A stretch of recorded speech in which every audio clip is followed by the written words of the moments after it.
Night hound की गंभीर घावों से खून फूट रहा है, जो उसके नीचे बिखरे सोने के सिक्कों को लाल कर रहा है। वह डट के खड़ा है, उसका शरीर सोने के हथियारों से भरा हुआ, क्योंकि उसने डेमन के हमले से डोलोरेस की रक्षा की। नीचे से भयभीत डोलोरेस बस ऊपर देखकर उसका नाम फुसफुसा सकती है। लाल बाधा के पीछे फंसी वो खुद को दोषी महसूस करती है, समझते हुए कि उसने उसे फिर से बचाते हुए कितना बुरा चोट पहुंचाए।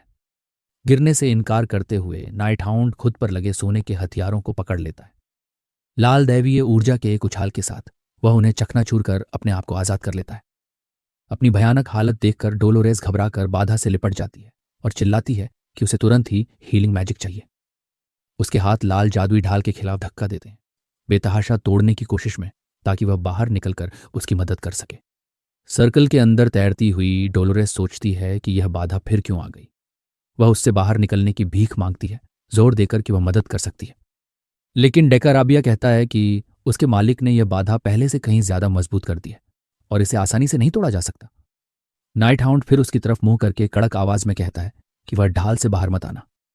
वह चेतावनी देता है कि यह बहुत खतरनाक है, और फिर वह बाधा से दूर कूदकर वापस लड़ाई में घुस जाता है, जहां डेमन स्वर्लिंग गोल्डन एनर्जी बुला रहा है। डोलोरेस बस उसे जाते हुए देखती रह जाती है, उसका चेहरा हताशा और आंसुओं से भरा है। बेलियल फिर हमला करता है, अनगिनत तेज सोने की ब्लेड्स बुलाते हुए, जो हवा में भर जाती हैं, नाइट हाउंड पर बरसने को तैयार होकर नाइट हाउंड अपनी ग्लोइंग रेड आंखों से हमले को घूरता है, अपने विशाल लाल ग्रेट सोर्ड को कसकर थामे हुए। जब सोने की ब्लेड बारिश की तरह गिरती है, वह वापस लड़ता है, अपने हथियार को तेज डिफेंसिव रेड स्लैशेस की बारी में घुमाते हुए जो आ रहे तूफान से टकरा जाती है। लाल और सुनहरी ऊर्जा की टक्कर सोने के हथियारों को चकनाचूर कर देती है, डेमन के हमले को पूरी तरह रोक देती है। गिरते हुए सोने के टुकड़ों के बीच नाइट हाउंड अपने दुश्मन को घूरता है। हमला सहने के बाद वह जीवित है और अगली चाल के लिए तैयार है। नाइट हाउंड की रक्षा से परेशान न होकर डेमन बेलियल अपना विशाल कुरूप हाथ उठाता है, एक और तबाह कर देने वाले हमले की तैयारी में। एक शक्तिशाली वार के साथ वे अपनी ब्लेड को जोर से नीचे गिराता है, नाइट हाउंड को इतनी ताकत से जमीन पर पटक देता है कि वह उड़ता चला जाता है। नाइट हाउंड बिखरे सोने के सिक्कों के बीच पटा पड़ा है, उसका शरीर भारी नुकसान सह चुका है, खून उसके चेहरे पर छिड़क रहा है, जबकि वह दर्द में दांत झबड़े हुए है, हार मानने से इनकार कर रहा है। बेलियल अपने विरोधी की मजबूती से गुस्से में और भी ज्यादा शक्तिशाली हमला छोड़ता है। खजाने पर नियंत्रण कर वह शुद्ध सोने का एक विशाल मुक्का बुलाता है, उसे गिराकर पोहे पड़े योद्धा के ऊपर ऊपर उठा देता है। वह विशाल सोने का मुक्का फिर तेजी से नीचे आता है, नाइट हाउंड को पूरी तरह कुचलने की नीयत से। जमीन से ऊपर देखते हुए नाइट हाउंड की आंखें उस भारी ताकत को देखकर सच्चे आघात में फैल जाती हैं, जो उस पर टूटने वाली है। इसी बीच डेकाराबिया की सुरक्षा बाधा में फंसी डोलोरेस अपनी खुद की बिल्कुल नर्वस लड़ाई लड़ रही है। खड़े रहकर देखने से इनकार करते हुए वह बार बार अपने नंगे हाथों से जादुई ढाल को मारती है, बाहर निकलने की कोशिश में। लेकिन कोशिश का नतीजा सिर्फ उसके हाथों और बाहों का घायल और खून से लथपथ होना होता है। दर्द के बावजूद वह हमला जारी रखती है। पवित्र रोशनी की एक आंखों पर पट्टी जैसी परत उससे ढकी है, जब वह पूरी ताकत लगा देती है ताकि वह बाधा तोड़ सके। उसकी कोशिशें व्यर्थ हैं, अपने आत्म प्रेरित घावों से उसके पैरों के पास खून का एक ताल बन जाता है। प्राचीन डेमन डेकाराबिया ये सब देखकर, उसकी चोटों को देखकर हीरों की तरफ बोलता है। उसकी आंखें उन घावों को नोटिस करती सी लगती हैं। अपनी असहायता की एहसास डोलोरेस के लिए बहुत ज्यादा है और उसकी ताकत आखिरकार चली जाती है, जिससे वह घुटनों के बल गिर पड़ती है। निराशा से ओवरवेलम होकर वह अपने कांपते खून से सने हाथों को नीचे देखती है। नफरत करती है कि वह उसकी मदद के लिए कुछ भी नहीं कर सकती। घुटनों पर बैठी डोलोरेस अपनी शक्ति के बारे में सोचती है। वह जानती है कि उसकी दिव्यता ईश्वर में शुद्ध आस्था और न्याय व समानता के आदर्शों से आती है। हालांकि वह महसूस करती है कि यह पवित्र शक्ति उस डेमन के खिलाफ पूरी तरह बेकार है, जिसकी ताकत मानवीय लोभ और पैसे की पूजा से आती है। उसे डेंथलियन के खिलाफ अपनी लड़ाई याद आती है, वो वक्त जब उसने सोचा था कि उसने अपनी सीमाओं को पार कर लिया और अपनी संभावनाओं को जगाया। उसने सोचा था कि इस बार सब कुछ अलग होगा, कि वह गर्व से खड़ी होकर अपने बल से नाइट हाउंड की मदद करेगी। लेकिन उसकी आशाएं तब चूर चूर हो जाती हैं जब उसे उसकी आज्ञा की याद आती है कि वह बाधा के अंदर ही रहे, और उसकी चेतावनी कि यह बहुत खतरनाक था जब वह अकेले ही फिर से लड़ाई में कूद गया। उस पर बोझ होने का एहसास, उसे मदद न कर पाने का दर्द उसे पूरी तरह हरा देता है। निराशा और आत्मघृणा के आंसू उसकी आंखों से बहते हैं, खुद की कमजोरी से नफरत करते हुए। इधर लड़ाई जारी है, बुरी तरह जख्मी नाइट हाउंड अपने दर्द को अनदेखा कर देता है। उसके घावों से खून सुनहरे फर्श पर टपकता है, लेकिन वह खुद को उठने के लिए जबरदस्ती करता है, अपनी ही खून में कदम रखते हुए एक नई ठान के साथ।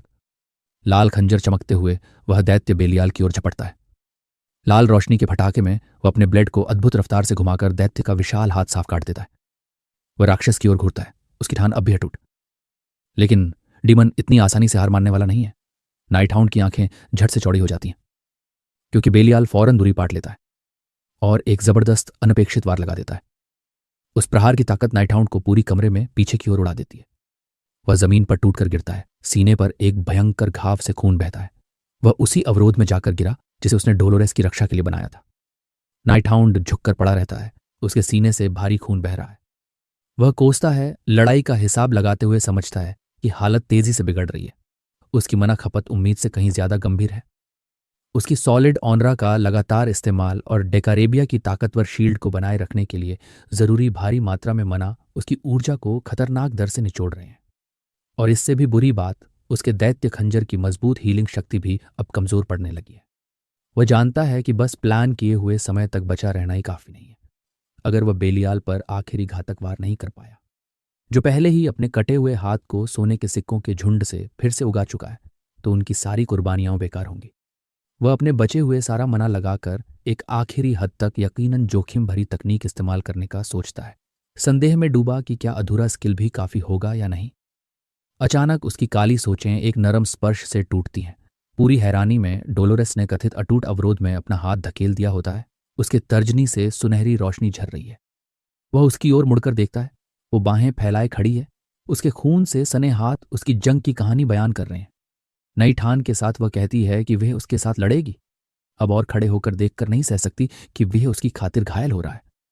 नाइट हाउंड उसे रोकने की कोशिश करता है, कहता है कि उसने अब तक काफी किया है, पर वह उसे टोक देती है। आवाज में पक्का विश्वास है कि क्योंकि वह कमजोर है, उसे जरूरी है कि वह आगे आए। आंखों में आंसू लिए वह अपने हाथों को देखती है जो अब पवित्र शक्ति से चमक रहे हैं, और पूछती है क्या वह वाकई मानता है कि वह मदद नहीं बल्कि बोझ है। उसकी बात दिल पर लगती है और नाइट हाउंड कुछ क्षणों के लिए खामोश रह जाता है। अंदर से वह खुद को बेवकूफ पुकारता है। सोचता है कि जिन जंगों में उसकी जिंदगी दांव पर रही, उसने कभी जोखिमों के बारे में सोचा ही नहीं। वह अपने पैरों पर उठ खड़ा होता है। उसका जर्जर शरीर एक नए मकसद की चमक देता है। उसे यकीन है कि उसका रास्ता हमेशा चुनौतियों को पार करने का रहा है और संतों की रक्षा भी उससे अलग नहीं होगी। वह आखिरकार उसका सवाल का जवाब देता है, कहता है कि सच उससे बहुत दूर है। वह समझाता है कि वह एक कीमती साथी है, एक आत्मा जो उसके साथ सक्रिय जागरण अवेकनिंग हासिल कर चुकी है। इस बंधन की वजह से वह शख्स है जिसे वह किसी भी कीमत पर बचाने का कसम खाता है। एक बार फिर उसके सामने रक्षात्मक खड़े होकर उसकी लाल आंखें तेज इरादे से जगमगा रही हैं। वह दैत्य का सामना करने को तैयार है। अब उसकी सच्ची साथी साथ है। जैसे जैसे लड़ाई और भयंकर होती है, डोलोरेस का दिमाग बचपन की एक याद में झलकता है। बहुत छोटी डोलोरेस धूप से भरे चर्च में दौड़ती है, पोप का नाम पुकारते हुए। वह खुद को उसके बाहों में फेंक देती है और वह नर्म आवाज में पूछते हैं, क्या हुआ? बिलखते हुए वह बताती है कि उसने एक भयानक सपना देखा था जिसमें कोई बड़ा बुरा संसार को निगल रहा था। वह पूछती है अगर वो सपना सच हो तो क्या होगा, रोते हुए कि उसकी खुद की दैवी शक्ति अभी भी सभी को बचाने के लिए बहुत कमजोर है। पोप छोटी डोलोरेस को सांत्वना देते हैं, कोमलता से उसके आंसू पोंछते हैं। वे उसके दयालु दिल की बात करते हैं कि वह अपने बुरे सपनों में भी दूसरों की मदद के लिए परेशान होती है। वे उसके सामने घुटने टेकते हैं और उसके सिर पर भरोसे से हाथ रखते हैं। बताते हैं कि भले ही उसकी शक्ति अभी छोटी लगे, उसकी दिव्यता उस दिल से उगती है जो भगवान और खुद पर यकीन करता है। वे मानते हैं कि आस्था अकेले चलने वाला रास्ता हो सकता है। फिर भी वे कहते हैं कि एक दिन जब उसकी आस्था किसी सच्चे विश्वास वाले साथी से जुड़ जाएगी, जब वह किसी सच्चे साथी को पाकर साथ चलेगी, उसकी शक्ति उसकी कल्पना से भी कहीं ज्यादा बड़ी हो जाएगी। याद धुंधली हो जाती है और वर्तमान की लड़ाई और तेज हो जाती है। तिजोरी में सोने के पहाड़ जोर से कांपने लगते हैं। दैत्य बेलियाल दहाड़ता है कि बात करने का समय अब खत्म हो चुका है। वह एक विशाल सुनहरे ऊर्जा के भंवर को उड़ेलता है, दांव पर लगाकर कि उनकी नाजुक काबिलियतें अब इसकी अनंत ताकत के सामने टिक नहीं सकती। सुनहरी आंधी ने दोनों नाइट हाउंड और डोलोरेस को घेरे रखा है, जो लाल सुरक्षा घेरा के अंदर साथ खड़े हैं। उथल पुथल के बीच डोलोरेस एक जबरदस्त प्रार्थना गुनगुनाने लगती है।